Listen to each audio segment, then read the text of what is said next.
Hello, trading is closed on January 23rd, 2025. As always, we'll start with our disclaimer, go over our calls, make our predictions.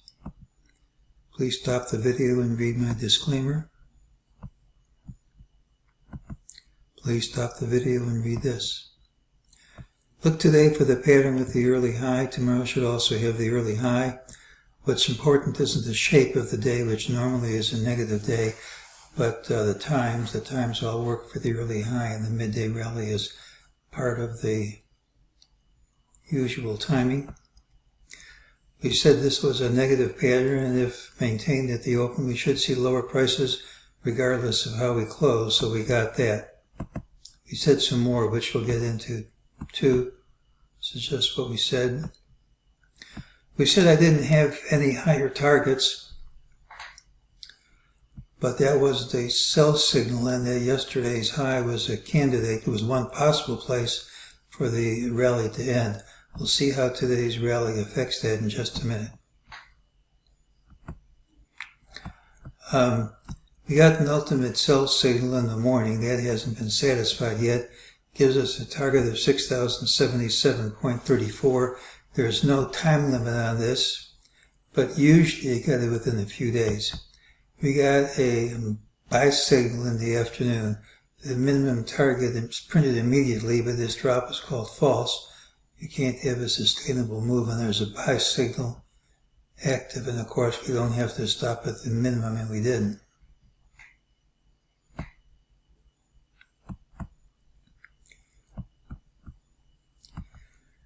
We had just about everything we needed for a top yesterday. The one thing we didn't have was good Fibonacci ratios at this possible fifth wave. Let's see what happens now. Here's where we've had the wave 3 in magenta starting, and here's where it ends.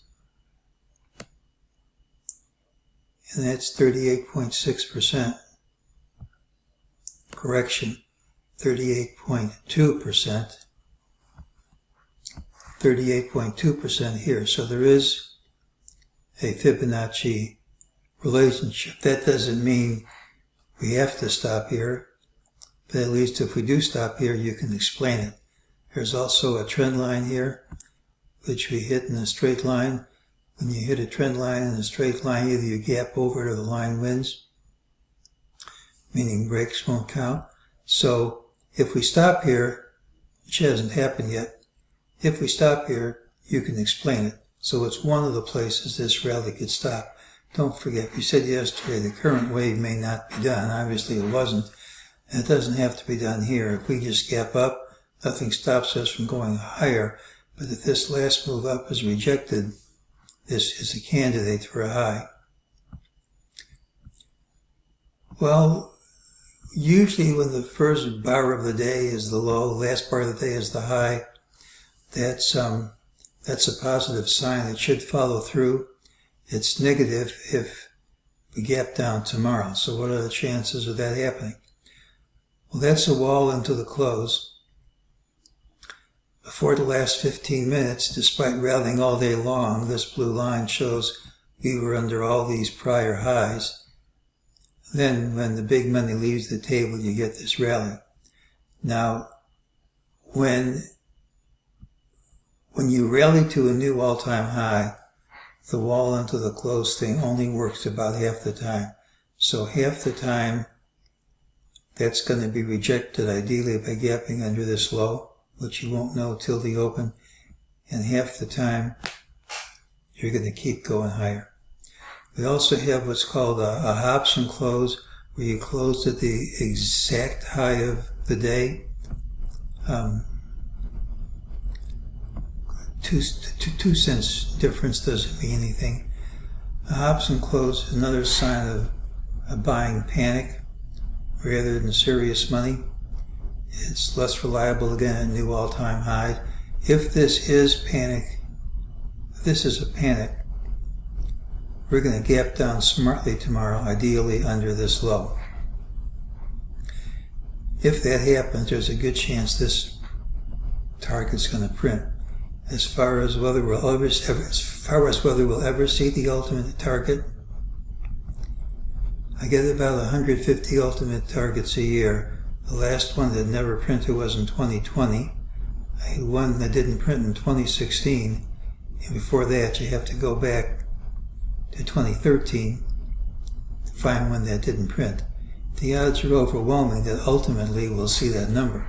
It just doesn't have to be tomorrow, but if we gap down, if this is buying panic by the amateurs, we're going to gap down and then we should just keep on dropping.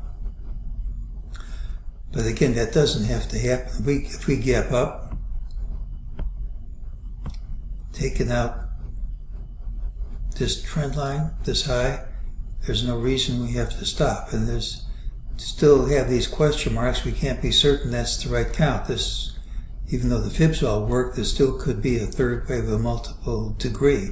It's just if we stop here, you can explain it. So we have to use the mixed signals rules. Here's why. We have the pattern tomorrow with the early high. It doesn't tell us where we open. It is bullish. Today's normally bearish pattern wasn't, and the low of day was in the first 5 minutes and the high day in the last. Those are all bullish. But it's negative. There's a wall into the close. Now remember, that just works half the time, but that's not zero. Then half the time, there's going to be a false move. And we close at the exact high of day, called the Hobson close, and that's negative. It's a sign of a buying panic. There's a wave count compatible with the rally leg ending, and ultimately a lower price should print. I mean, I've had 2 of these which didn't print since 2013, and I get 150 of them a year. The odds are eventually we're going to see that price. Now, one sentiment indicator I follow has us on a sell, another on a strong buy, and that's no help at all. If the bears gap down smartly, ideally under the late rally low, they need only to follow through to give credibility to the wave count, which says the rally leg's over. But if the bulls gap over the high day and hold it, they would have overcome trend line resistance, and with all that implies. So again, I think we're in a 5th wave, but this certainly isn't a guarantee. I mean, if this is a 3rd wave of multiple degree, it doesn't break any rules. I just think, as I said yesterday, it would be quite a coincidence if wave 1 of wave 3 and all of wave 3 each had a Fibonacci relationship to wave 1 here. I mean, it doesn't break any rules, but I think it's far more likely that this is going to be close enough. But that doesn't make me right. If this is a false move, I look for us to gap down under here, even though it's a pattern with the early high. We gap up, and the odds are we're going to get a gap one way or the other. I mean, you've overcome resistance. We could just keep going up. And that we're not going to know until we open tomorrow. It's the pattern with the early high. I think the open is going to be very telling. Ultimately, though, we should see 60, 77, 34. I'd be happier if we saw it sooner rather than later. I'd be happier if we gapped down under this, but that hasn't happened yet. We'll have to see if we get that tomorrow. And that's today's call.